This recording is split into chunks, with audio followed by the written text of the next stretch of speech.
Hello Philippines, mabuhay mga kababayan ko. Ako po ay nagbabalik. Ngayon, tatapusin natin ang ating topiko regarding hypertension o alta presyon. So in summary, naisabi ko sa inyo kung ano yung alta presyon o hypertension.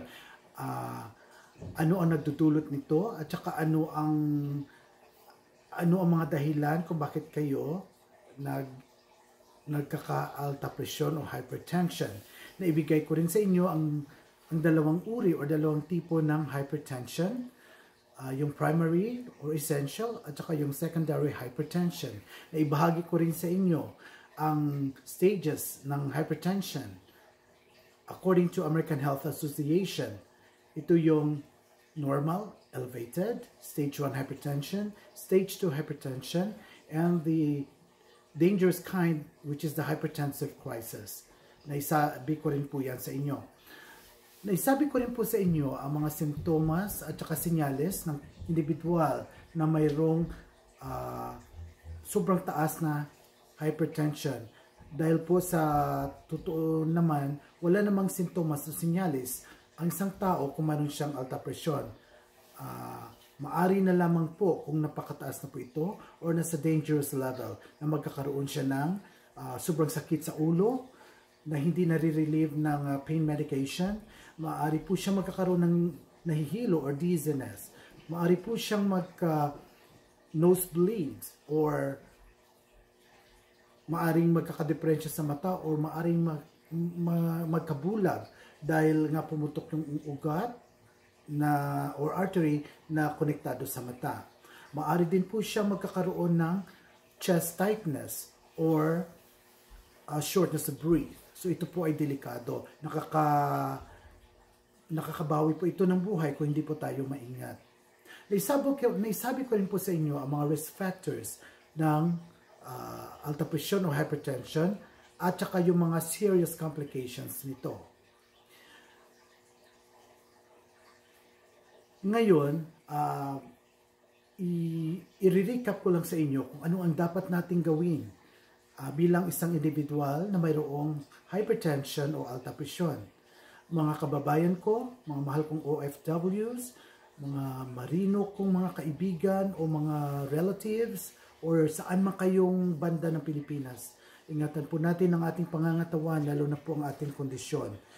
Kung mayroon po tayong sintomas o senyales ng hypertension o yung blood pressure po natin ay medyo mataas na parati, kailangan po nating magkonsulta sa doktor. Kailangan po nating masuri ng specialista or ng mediko para mabigyan po tayo ng gamot para makontrol ang blood pressure problem natin. Napaka-importante po na maisuri tayo ng doktor. Sila po ang makakasagot sa ating problema when it comes to blood pressure. Kung hindi pa po tayo nagpapasuri sa doktor at saka parati po nating pinopostpone yung visits or consultation natin dahil okay lang ito. Alam naman natin na tayo mga Pilipino ay may katigasan sa ulo. Totoo yan, okay? So, may kakilala ko niyan, okay? So, hindi po maganda yung ganong attitude. So, we got to take care of ourselves kasi pag nangyari na po na kayo po ay magkaka-stroke o magka-heart attack or magka-massive stroke or massive heart attack, it's gonna be too late. So, ang rekomendasyon ko sa inyo bilang isang Pilipino, bilang isang ninyong kabayan, hindi po ako doktor, sabihin ko ulit, pero isa lang po akong concern na individual. Magpasuri po tayo sa doktor para mabigyan tayo ng sapat na medikamento o medisina sa maagang panahon. Ika nga sa Ingles, the earlier, the better.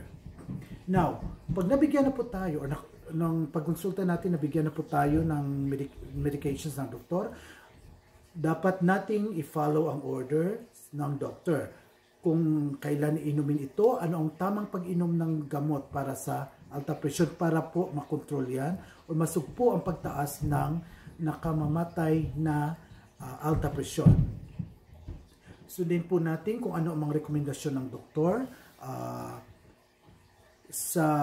tungkol po sa ating nutrisyon at mga tamang dapat kainin, lalo na sa pag-iwas sa mga maaalat na pagkain sa pagkain ng mga vegetables, high fiber diets, yung mga less fatty foods. Dapat po nating sundin kasi yan po ay nakakatulong din sa pagkontrol ng ating blood pressure. At kung tayo po ay maging masunurin sa kung ano man ang utos ng doktor, hindi po para yan sa doktor, kundi para sa ating sarili, para sa ating mahal na pamilya, or para sa ating mga minamahal sa buhay. Sana po ay huwag niyong gawin na hindi niyo i-follow ang order ng doctor. Okay? Finally, sa mga ano naman po, sa mga para maiwasan ang mga complications ng serious blood pressure elevation, dapat po nating ma-adjust po tayo like for example, kung overweight po tayo, kailangan po nating magbawas ng bigat sa katawan, lalong-lalo na pag tumataba ho tayo, na tayo ay nahihirapan, parating napapagod, kinakailangan na po natin magbawas ng bigat sa katawan kasi hindi po nakakaganda yan sa ating katawan at lalong-lalo na sa ating alta presyon. Kinakailangan po natin mag-exercise or mag-engage sa mga physical activities para po makontrol ang ating weight, tsaka para po ma-improve ang ating sirkulasyon. I-adjust din po natin ang pagsisigarilyo. Kung maaari po, pwede nating itigil sa lalong madaling panahon. Pero kung chronic smoker po kayo, dahan-dahan lang po. Pero importante, masugpo natin yan para po iwas po sa problema. At saka yung ating diet, dapat po yung maaalat, iwasan natin, i-control natin, lalo na tayong mga Pilipino, ang hilig natin kumain ng maaalat. Isa na doon yung bagoong, yung mga salted fish, salted eggs, or anything that's a lot of salt or that has salt preservatives. Uminom po kayo ng maraming tubig kung kumain po kayo ng maaalat para at least po yung kidneys ninyo mai-wash out niya po yan. Okay? So, recommendation lang po yan. Hindi po ako doktor. Pero, sundin nyo na lang po. Kung may katanungan po kayo, magtanong po kayo sa doktor. Huwag po kayong mahiya. Now, sa atin naman na mga alcoholic drinkers, yung mga long-time or long-term alcoholic drinkers, kung pwede po mabawasan natin, you must drink in moderation. At saka, kung punta na kayo sa point na nag-decide na kayo, what, itigil ko na ito kasi hindi lang po nakakasama ang alcohol sa blood pressure, pati na rin po sa ating atay. So, baka po kayo ay magkakaproblema sa atay, mas delikado po yan. At saka yung stress. Ang stress naman, sinabi ko sa inyo, ang stress ay bahagi na po ng ating buhay, pero tayo po ay may control sa stress. Hindi po yung stress may control sa ating katawan at sa ating pag-iisip. Tayo ho ay above our stress. Isipin po ninyo yan, mga mahal kong OFWs, mga mahal kong mga kababayan na nasa ibang bansa, okay? Don't let stress control you, but we as individuals, we must control stress. We are above our stress.